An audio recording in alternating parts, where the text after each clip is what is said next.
Hello friends, welcome to Visharad. UGC NET June 2024 Gujarati વિષય અંતર્ગત પૂછાયેલ એક પ્રશ્ન. કાળક્રમમાં ગોઠવો. અહીં આપણને જુદા જુદા સર્જકોની 5 કવિતાઓ આપવામાં આવી છે. હું ન દોષી, વધામણી, પંખીલોક, મનુજ પ્રણય, સુધામય વારુણી. આ 5 કાવ્યોને કાળક્રમમાં ગોઠવવા માટે સૌપ્રથમ એ કાવ્યના સર્જક કોણ છે એના વિશે માહિતી મેળવીએ. તો હું ન દોષી આ કવિતાના કવિ છે નીરવ પટેલ. ત્યારબાદ વધામણી એ બળવંતરાય કલ્યાણરાય ઠાકોરનું સોનેટ છે. ત્યારબાદ પંખીલોક એ ઉમાશંકર જોશીની કવિતા છે. ત્યારબાદ મનુજ પ્રણય સુંદરમની રચના છે અને સુધામય વારુણી એ નિરંજન ભગતની કવિતા છે. તો મિત્રો, સર્જકોના નામ ઉપરથી આપણને એ ખ્યાલ આવે છે કે અહીં પંડિત યુગના, ગાંધી યુગના, અનુગાંધી યુગના અને આધુનિક યુગના સર્જકો છે. આ કવિતાઓ ચોક્કસ કયા સમયે લખાય એ ચોક્કસ માહિતી મળવી મુશ્કેલ છે, પણ એ કવિતા જે તે કવિના કયા કાવ્ય સંગ્રહમાં હશે અને એનું પ્રકાશન વર્ષ કયું એના આધારે આપણે આને સાચા કાળક્રમમાં ગોઠવી શકીશું. તો આવો જોઈએ. હું ન દોષી નીરવ પટેલની આ કવિતા એમના કાવ્ય સંગ્રહ બહિષ્કૃત ફૂલોમાં સમાવિષ્ટ છે અને આ કાવ્ય સંગ્રહ વર્ષ 2005માં પ્રકાશિત થાય છે.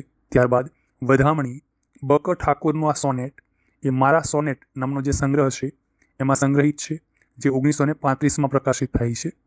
ત્યારબાદ પંખીલોક ઉમાશંકર જોશી એમનો કાવ્ય સંગ્રહ સપ્તપદી, એમાં આ કવિતા સમાવેશ છે અને એનું પ્રકાશન વર્ષ 1981 છે. ત્યારબાદ મનુજ પ્રણય તો સુંદરમનો કાવ્ય સંગ્રહ યાત્રા, જે 1951માં પ્રકાશિત થઈ છે, એમાં આ કાવ્ય સમાવિષ્ટ છે. અને છેલ્લે સુધામય વારુણી તો નિરંજન ભગતનો કાવ્ય સંગ્રહ છંદોલય, જે 1947માં પ્રકાશિત થાય છે, એમાં આ કવિતાનો સમાવેશ થાય છે. તો મિત્રો, હવે આપણી સામે સાલ લખેલી છે અને એ મુજબ એમને કાળક્રમમાં ગોઠવીએ તો સૌથી પહેલાં આવશે બ.ક. ઠાકોરનું કાવ્ય વધામણી, જે 1935માં પ્રકાશિત થયેલા મારા સોનેટ કાવ્ય સંગ્રહમાં છે. પછીના ક્રમે આવશે નિરંજન ભગતનું કાવ્ય સુધામય વારુણી, જે એમના છંદોલય કાવ્ય સંગ્રહમાં છે અને એમનું પ્રકાશન વર્ષ 1947 છે. એના પછી સુંદરમનું કાવ્ય મનુજ પ્રણય આવશે, જે એમના યાત્રા કાવ્ય સંગ્રહમાં છે અને એનું પ્રકાશન વર્ષ 1951 છે. પછી આવશે ઉમાશંકર જોશીનું કાવ્ય પંખીલોક, જે એમના સપ્તપદી સંગ્રહમાં સમાવિષ્ટ છે, જેનું પ્રકાશન વર્ષ 1981 છે. અને છેલ્લે હું ન દોષી કાવ્ય આવશે, જે નીરવ પટેલનો કાવ્ય સંગ્રહ બહિષ્કૃત ફૂલોમાં સંગ્રહિત છે અને એનું પ્રકાશન વર્ષ 2005 છે.